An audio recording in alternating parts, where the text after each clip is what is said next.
Well, I asked Hunter for a card when I was in there today, and he gave me this card. It doesn't have his name on it. There's a young boy named Hunter. He's 18 years old. The kid is very impressive, a young man. He knows his tractors. He knows his equipment. He's a pretty impressive young man. The mechanic, everybody said get to, know your mechanic. And it kind of happened by accident, but I got to know the mechanic, Darren. And Darren has just been super impressive too. I mean, there's another guy in there, and I don't know his name. Hunter told me his name, but I'm not good with names. But Darren, as we was walking, he helped me find the oil and the oil filter. And as we was walking back through the store, when we went past the chainsaws, he was telling me all about chainsaws. So apparently tractors is not the only thing he can do. So, you might want to consider him. I'm sure he probably works on, different brands and different names. I don't know that. That's something you'd have to just ask. While I was there getting the oil and oil filter, and Darren was, lining me up to buy the other filters and the fluids, there was a weed blower, expensive one, and another leading company that's been in business for years that sells all this stuff had told the man that it was blown up. He might as well buy another one. They adjusted the valves, it was running like a clock. So I mean, these guys are good at fixing probably about anything. But getting back to Hunter, he's honest, he's knowledgeable. I mean, I'm an old guy, and I've seen very few old people that know any more than he does. And he's not in your face, he's not pushy. You can ask him about any of the tractors. If you don't know, he'll find you an answer, but he has sat down and studied these things and the implements. He says he's never sold anything to somebody that he didn't think that they needed. So, being in real estate, after I left UPS, I respect that, because I never sold nobody a house that they couldn't afford or they didn't need. That's pretty commendable for any salesman, but especially someone his age that is really, he's definitely an asset to Realkey, and so is Darren, and Darren's partner, work buddy, whatever. He's the one that was working on the weed blower when I was in there, the leaf blower. But he's one of those backpack jobs.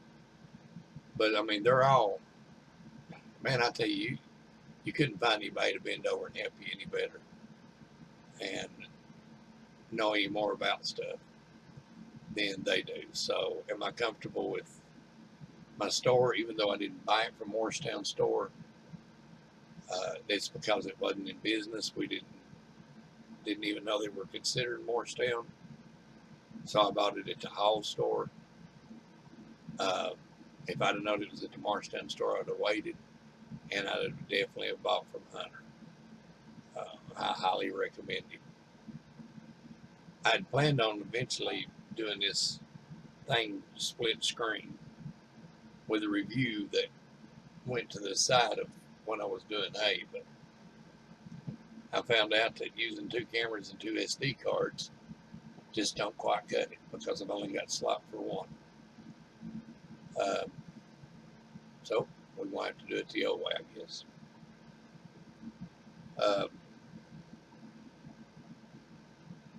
I turned the sound off, the radio, the camera, because all you're going to hear is the roar of the engine anyway. And honestly, I like to listen to music.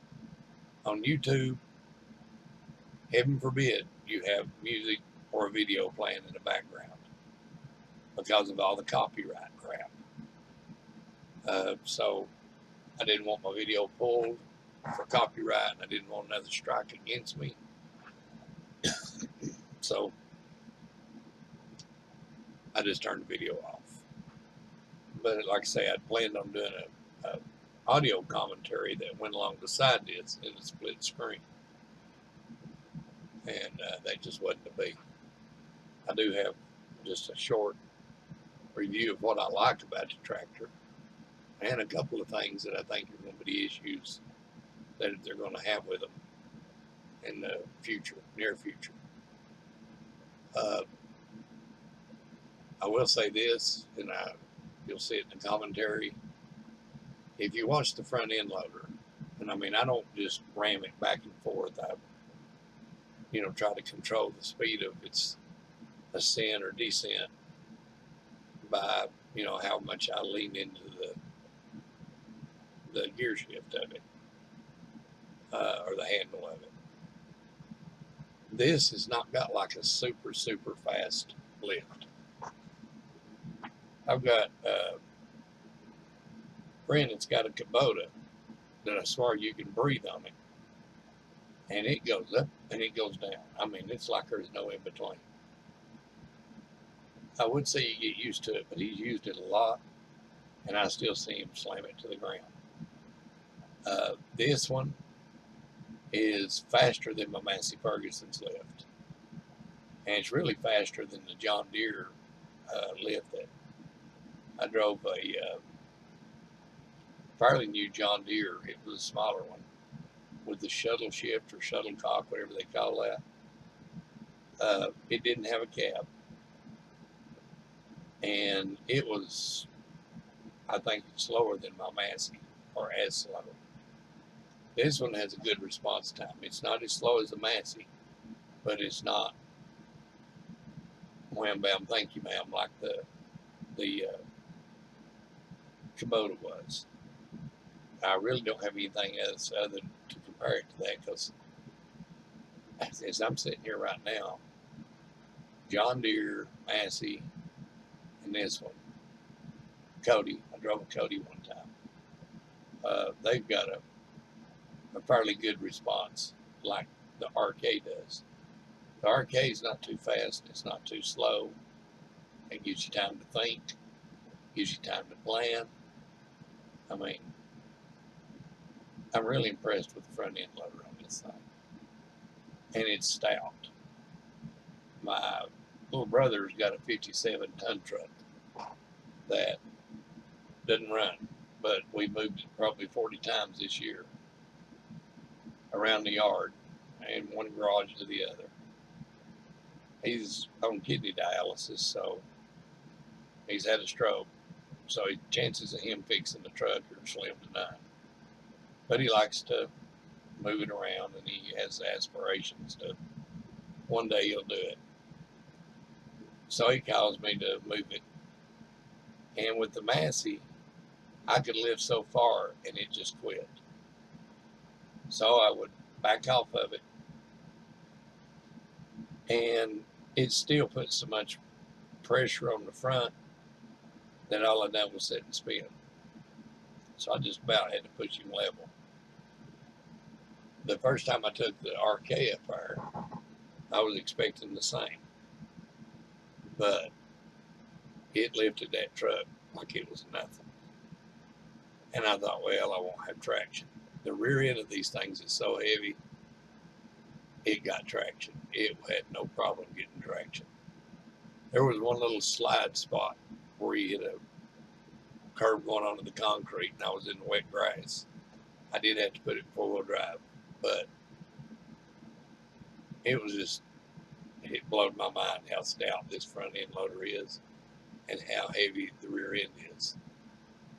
The heaviness, right now it's making ruts that are probably 2 foot deep.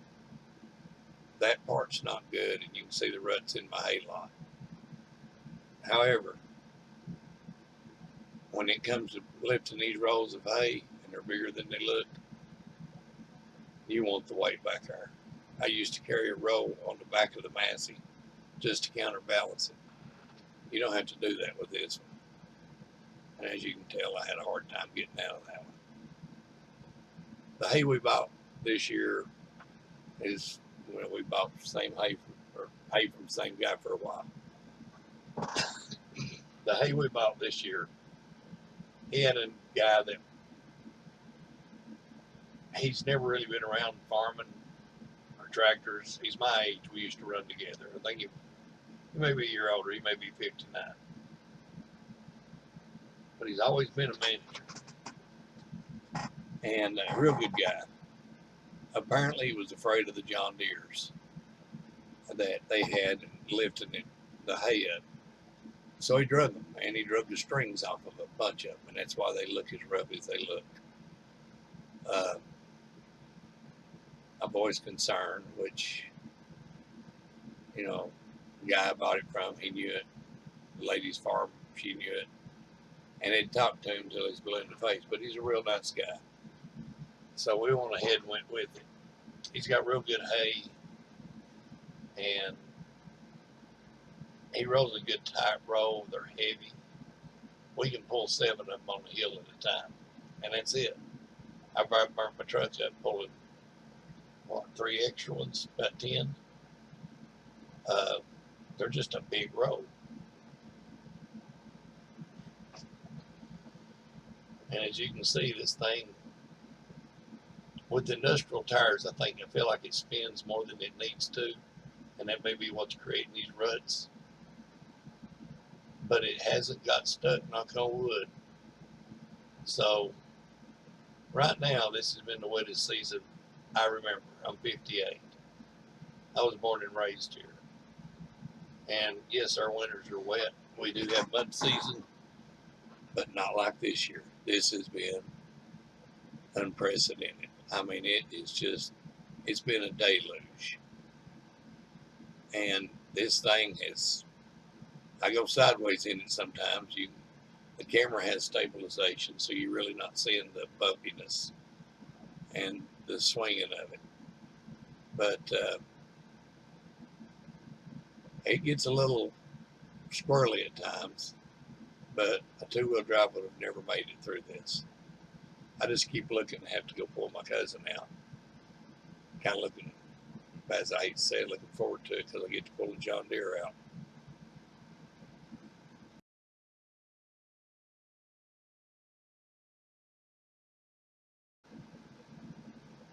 In the first video of me feeding the cows, I done it pretty quick. Fed the cows, and I brought a roll back home. You can't see it in the video because the camera's pointing frontward, the roll's in the back. But you can't see it, but I brought back a roll. You can see where I dropped it as I turn around for the donkeys and the llama and the sheep. But I done it real fast. Normally, I do not feed the cows that fast. I think it's very important. If you've got animals, you should know each and every animal. And as you'll see here in a little bit, I'll probably add some music to it or something to keep it from being boring. I don't know that K-Love would pitch a fit for me having their station play over YouTube or that any of the artists that songs play on K-Love, but I didn't take a chance, so I'll just put some music that come with the program that I use to do the videos. But as you see coming up, I do a head count and I come up short. So we got old fences, you never know. There was buzzards flying around, and that's a definite no-no. If they're red-headed, it's not a problem. If they're a black-headed buzzard, they are a predator, and we've lost a lot of calves to them in the last few years. They attack when the mother gives birth, and even attacked one of them that was 2 days old a while back. But this thing in a pull up, and what you see me taking off are nylon strings that hold the hay. He used nylon this year, but even the year that he uses the type of strings that rot, I even cut them off because you don't want to lose a cow over a string. So no longer than it takes, I go ahead and get them off of there. I usually wind them up on my hand. I throw them in the cab with me. And then after I get so many, I throw it in a big, it's like a trash can for that the city got rid of a long time ago. So it's a massive trash can. And these things right here, they don't go to waste. When we plant green beans or anything that needs a trellis, these are great for that. I mean, they're not going to break. They're not going to rot. We throw them in that big old trash bin, and we go through probably 220 rolls of hay a year. So that's a lot of strain. But everybody around here that knows me knows where I keep it. And, they know that they don't have to ask for it. They just go buy and help themselves. Everybody's pretty cool. They only get what they need. And that way, it really doesn't go to waste. And if somebody's growing a garden, the whole reason of growing a garden, one, is good food. So don't plant GMOs. Don't use chemicals. Two, is cheap. For what you buy a tomato in the store, you can about buy a little packet of tomato seeds and have tomatoes, do your own plants and have them for, I don't know. If you've done 20 a year, there's at least 50 seeds in there. So that's what, when you see me pulling them off, that's with a knife that I keep in the tractor. Got it on eBay. Things like a razor. And I roll around my hand, bring it in there, put it, and that way nothing goes to waste. That's the main thing in farming, as most of y'all already know. Nothing goes to waste. Waste is a sin. And because what you throw away today, you're going to need again tomorrow. And this is where I counted my cows. I went around and kept counting. Did not come up with a good count. Worried me. Like I say, the buzzards were in the air. Wasn't many, but don't take many of them. It's been a torrent. We've had some torrential rains, which I did find a dead calf eventually. But I couldn't come up with, I was missing one cow. And I go over to the other side of the hill and look down, and she's down in the clearing down there.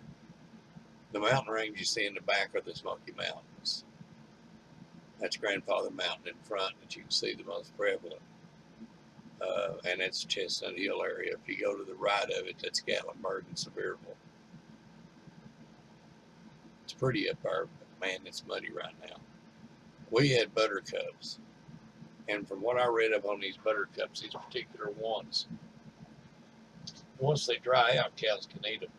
But until they dry out, they cause all kinds of disturbances and stress inside their intestinal system.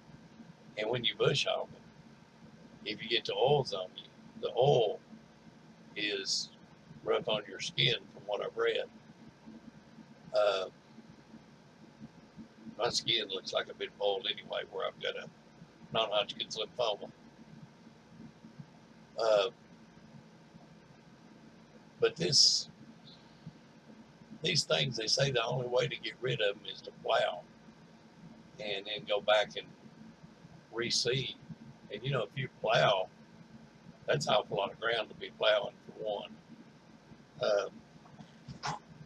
And then they say it's not a guarantee you'll get rid of them. So what I done was I went on ahead and fed in there. Of course, I never dreamed we'd have this much rain. I figured I could feed there the whole year. And I don't like my cows standing in deep mud, because we do get bad winters here at times. You'll have a week or two that'll be killer. And if them cows are standing in deep mud, when that mud freezes, that's deep ruts. And you can have one, we had one split her toe one time. I just don't like them standing in mud. Same reason I don't gravel People have told me, "Oh, put some gravel down going into your hay lot, and it won't wear down." Well, that's true, but the gravel can get up in the cow's toes. So, I can go down there and put the bucket on, go down there and get me a scoop or two out of the pile that I've got down there where I cleaned the pond out, and I'll put it up there, fill it in, and that'll last for a while. That's Gatlinburg that you're looking right in front of you.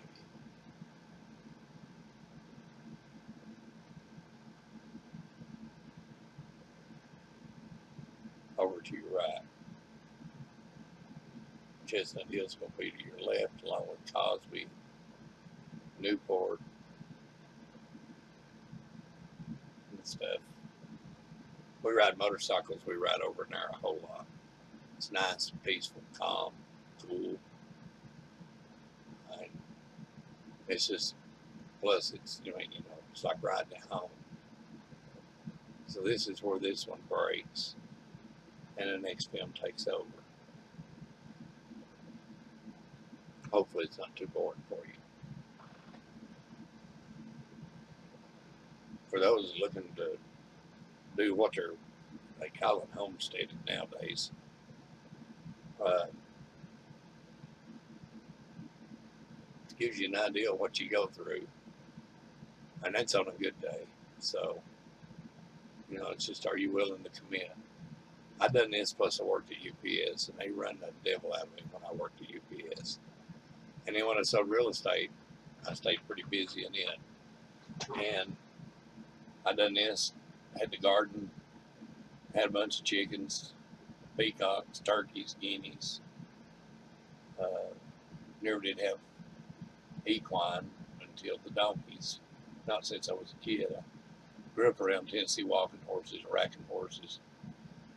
And I've had walkers, I've had rackers. My favorite's a quarter horse.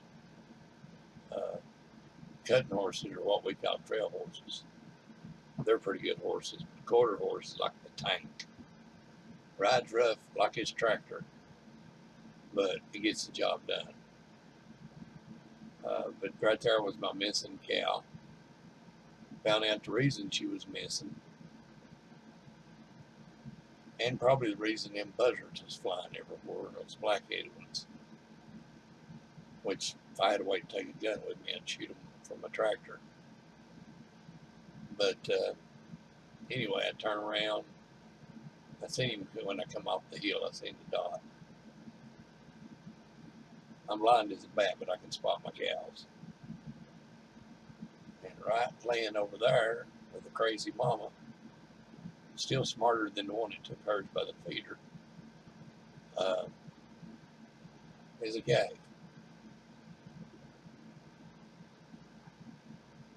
I didn't get close enough to sex it, because she was not happy with me going over near it.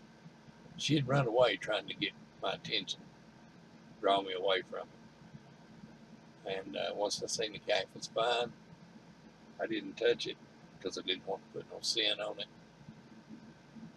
And I didn't want it to get up and do what it did, which was to take off, because Mama had put it down to stay down there, and stupid me goes and gets it up.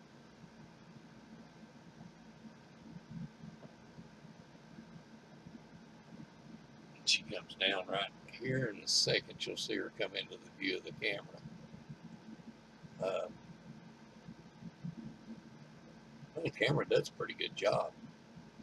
And everybody was fussing about the sound, but when I've got the sound on it, the sound's not real bad. I mean, a little muffled, but it's in a waterproof case. There's the mama, and she is crazy. So now we get to go back up the hill.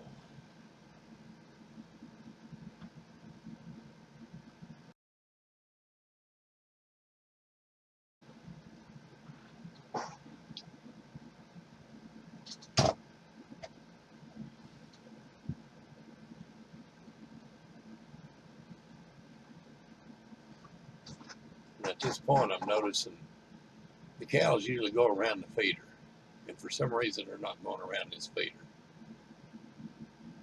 And So that makes me wonder why, because I'm still missing one cave. And if you look down to the left side, you'll see a black blur.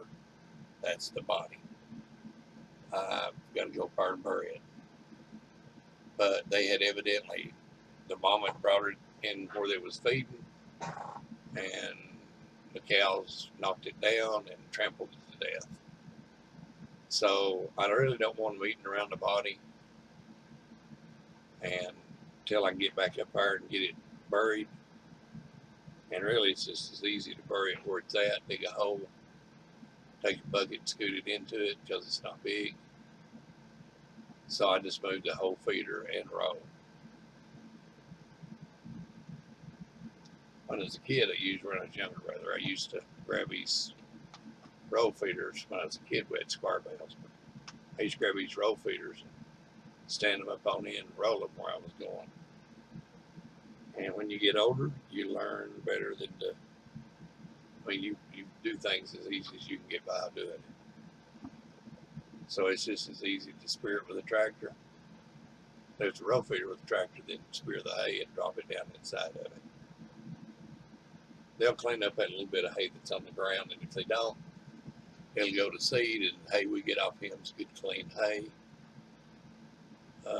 So it's a win-win either way it goes.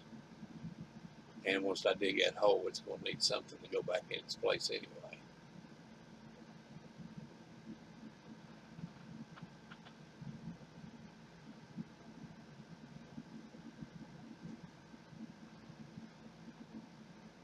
One more check, head count on the cows, because I want to make sure before I leave. I look to see if anybody's acting funny, if everybody's present. And one stall seems well. I can come back off the hill and come back here. Normally I come back here and feed the chickens right then, but I'm lazy today. I come back and do this video. But that's the reason the tractor's sitting there. I'm going to cut that bark short and it goes for those big hedge-looking things that you see in the front. Those are blackberries. We let them grow up there and in some of the fence rows. Sometimes we pick them, but most of the time we don't. I've got grapevines back here that we prefer grape jelly, but blackberry jelly has a lot more benefit to it. But we always have people around here that they like to pick blackberries. It's just getting to the point now, so growed up, there's really nowhere for them to pick them. So I leave them to where people can come and get what they want. And I said I was going to put that other video on the end of this one, but guess what? This is all on one card. I can't do that because I'll lose what little I got. So it'll be a short video that'll come on after this one. And that gives you an idea, similar to, what's what. And probably more information than you'll ever want to know. But these tractors, barring the fact that they are too narrow and I don't like how they don't come with a decent toolbox. Other than that, these are good tractors. Will they last as long as a Massey? I hope so. But they're real good tractors. And if the people that's working at Morristown are any indication of what the other people that's working at the other Rural Kings, if service is what you're worried about, I don't think you have much worry. Because they do seem to get good people. And I'm pleased with my tractor.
I am having to park it right now in my carport that's close to the big garage, where it's supposed to be only cars. But I don't like it, any of my tractors sitting out, so it's there for now until we can build another place to put it over there close to the other two. But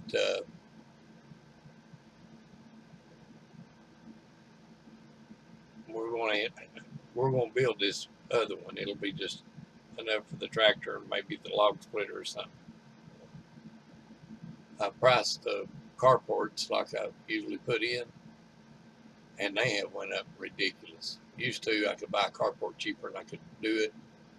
Now I can do it cheaper and I can buy a carport. So there won't be another carport put in. It'll be a lean-to, like it'll have a slant roof. I'm not gonna put an arc or a hip roof on it, but it'll have a slant roof on